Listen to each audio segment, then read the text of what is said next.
Psoriasis কোন বয়সে হয়? এটা হচ্ছে যে সোরিয়াসিস যে কোনো বয়সেই হতে পারে।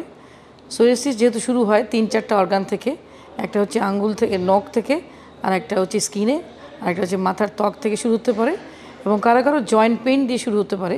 সোরিয়াসিস লেশন না থাকলেও সোরিয়াসিস জয়েন্ট পেইন কিন্তু আগেই শুরু হতে পারে। এই জন্য ছোটো থেকেই যেসব পেশেন্টরা স্কিনের ড্রাইনেস নিয়ে, স্কিনের শুষ্কতা নিয়ে আমাদের কাছে আসে, অথবা কেউ যদি বলে অনেক বেশি খুশকি হয় আমার মাথায়, অথবা কেউ যদি বলে আমার জয়েন্ট ব্যথা করে, এই পেশেন্টগুলোর ব্যাপারে আমাদের কিন্তু সচেতন হতে হবে। কারণ এই পেশেন্টটা সবসময়ই একটা ক্যারি করবে যে ভবিষ্যতে এর সোরিয়াসিস হতে পারে। আমরা যদি ছোটো থেকেই এটাকে ভালোভাবে পরীক্ষা নিরীক্ষা করে কিছু ট্রিটমেন্ট দিই, তাহলে আমরা সোরিয়াসকে অনেকখানি অ্যাভয়েড করতে পারি।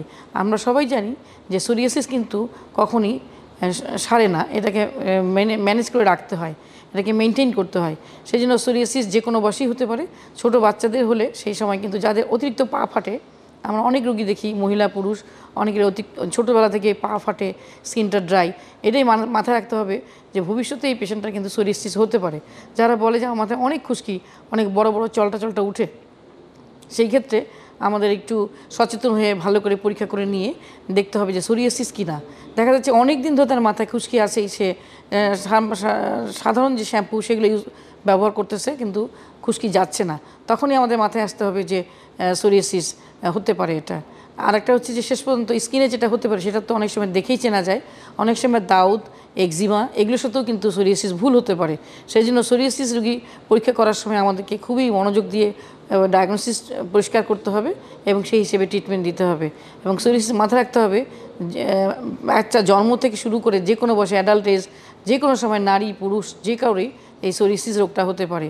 এবং সোরিয়াসিসের কোনো সিজনাল ভেরিয়েশন নাই, সাধারণত সব সিজনেই হয়। যাদের সোরিয়াসিস থাকে তাদের দেখা যাচ্ছে শীতকালে তাদের প্রকোপটা বেড়ে যাচ্ছে, এবং দেখা যাচ্ছে যে শীতকালে, গ্রীষ্মকালে সে ভালো থাকে, শীতকালে বেশি হচ্ছে। আবার শীতকালে কিন্তু যাদের অ্যাটোপিক ডার্মাটাইটিস থাকে, যাদের অ্যালার্জি থাকে, তাদেরও কিন্তু বাড়ছে।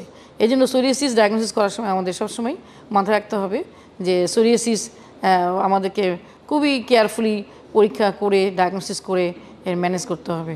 ধন্যবাদ।